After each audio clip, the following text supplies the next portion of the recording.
ค่ำเลยพี่น้องเอ้ยเกียมงานเลยรถหมอลำกำลังมาบนในหัวสมซ้อมหัวสมซ้อมมาสั่นรถหมอลำมาแล้ว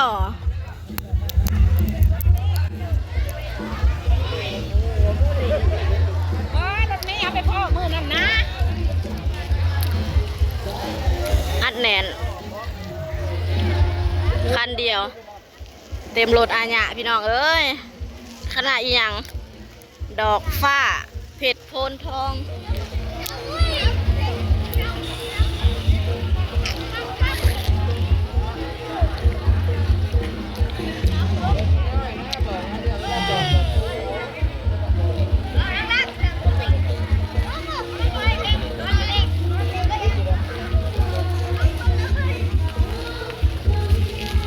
เต็มรถอาญะเลย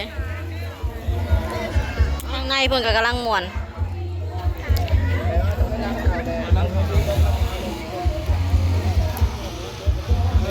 ก่อนจัดงานก็อยู่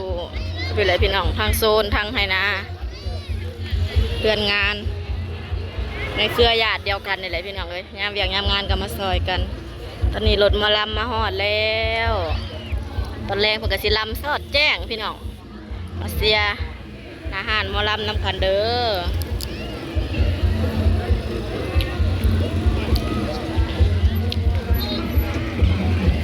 รถหมอลำเขาแต่กำลังที่เขามาตอนนี้ก็อาหารการกินเท่ากับพวกพักพวกอันนี้พวกเครื่องดื่มก็เอาขึ้นโต๊ะเป็นทีเรียบร้อยแล้วแขกตอนแรง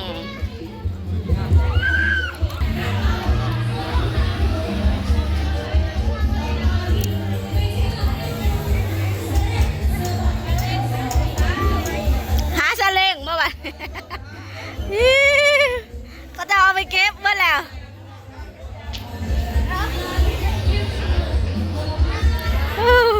คนก็บ่ยอมลงก่อนพี่น้องเอ้ยพี่ก็เธอสิเอาท้อยก้นเขาเนาะท้อยหลังเขาบรรยากาศกันก็ต้องฝนสิตกนี่แหละเนาะ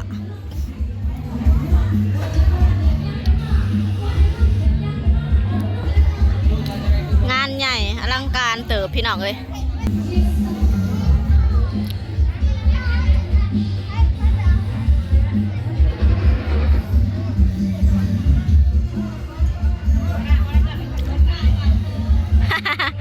เต็มรถอันแหนนมาในคันเดียวเนาะพี่น้องเพราะว่าอันจะเป็นอันขนาดใดก็คือกันอันนี้ก็จะเป็นคณะใหม่อีกเด้อถ้าฟังเสียงลำนำกันคณะดอกฟ้าเพชรโพนทองเป็นคณะที่อันมอลำอินแตงนะบอกพี่น้องที่อันเพิ่นเสียชีวิตไปแล้วนะคณะคณะครอบครัวเพิ่นนั่นแหละเนาะน่าจะแมนวิทย์บอคนกระบอกยังว่ายอมลงก่อนเนาะ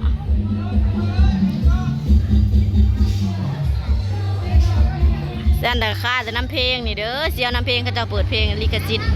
เฮ็ด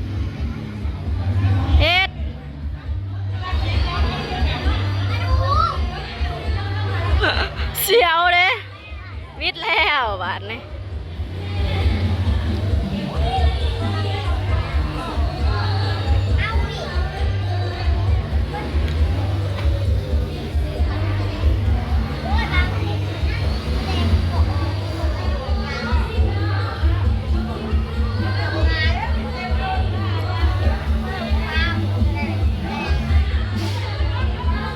เต็มรถพี่น้อง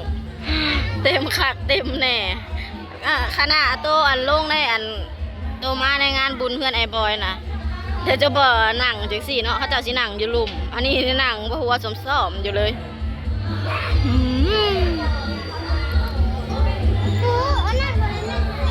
ว่าสิอาชีพไผอาชีพมันเนาะพี่น้องเนาะใครก็ทำมาหากิน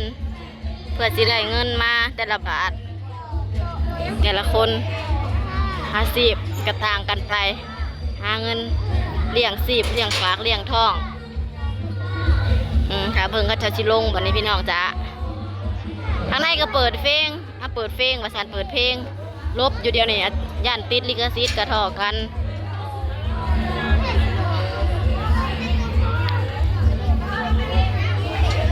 ข้าเจ้าเอาเครื่องลงตอนนี้อาหารการกินเท่ากับเกียมพร้อมเลยพี่น้องเอ้ยเกียมพร้อมแล้วจ้าพร้อมหับแขกตอนแรงเนาะตอนเช้าก็มีการตักบาตรใส่บาตรตักบาตรถวายทานเพราะว่าเฮ็ดอีหยังเพิ่นเฮ็ดบุญเฮือนี่เด้พี่น้องเฮ็ดกับกองบุญกองหยังแล้วก็สิมีการผูกคอต่อแขนนำบ่มื้ออื่นเช้าแต่ว่าตอนแรกนี่แม่นมีกันแบบเฮาเฮ็ดบัตรเซิญเด้เพิ่นเฮ็ดบัตรเซิญแล้วก็หับแขกตอนแรงแล้วก็เซิญแบบพี่น้องป้องปลายบ้านเฮาอ่ะมาฟังรำนำกันเด้เพิ่นกระจ้างหมอลำมาให้พี่น้องบ้านเฮาเบิ่ง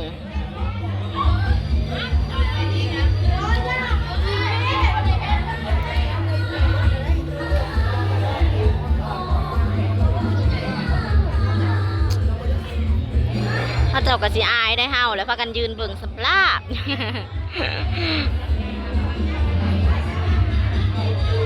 ก่อนอื่นก็สิคนแล้วก็เครื่องคล้องลงก่อนเนาะก็เป็นตู้เป็นยังเพิ่นก็สิลงกำลังต่างหานต่างเวทีหาเบิ่งโซมหนาไปเองนางเอกนำกันมื้อแรงพี่น้องจ้ะ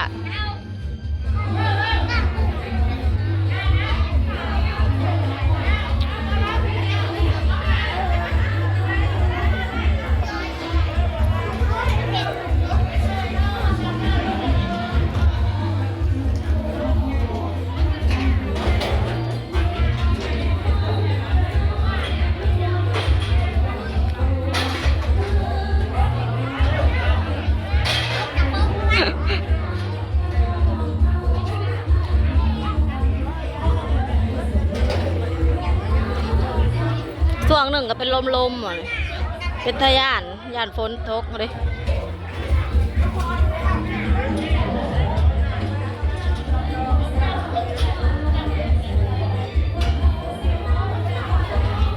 เดี๋ยวสิพาขึ้นไปเบิ่งเทิงเฮือนน้ำกันพี่น้อง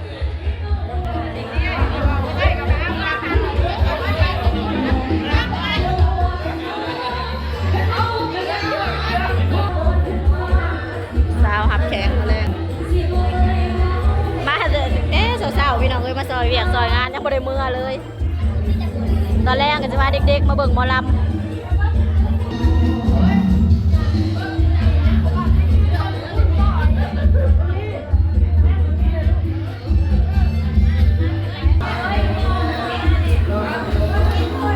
ทำจะหน่อยกับแขกก็เริ่มมาเริ่มแขกอาหารขึ้นโต๊ะเลยพี่น้องเอ้ย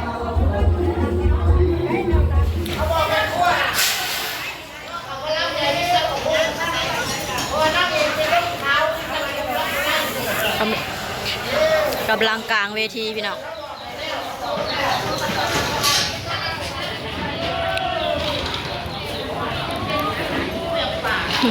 ลมเบิ่งอันทั้งอันพังฝั่งทั้งอันขามคลองขามโค้งขางทั้งนั้นนั่นเลี้ยวไปคือฝนตกเลยนี่แหละ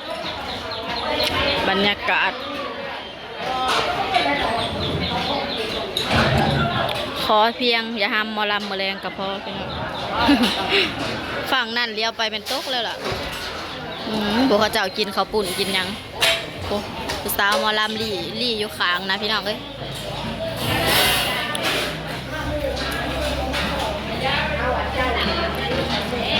สาวหับบัดเซินมีแต่ผงงามๆเป็นแต่ทางหลังพี่น้อง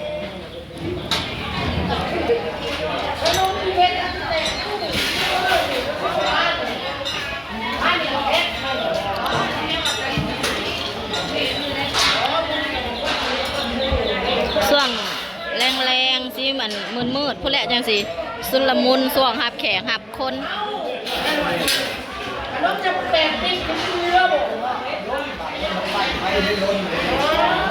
แล้วถาเบิ่งบรรยากาศตอนแรงๆน้ำกันพี่น้อง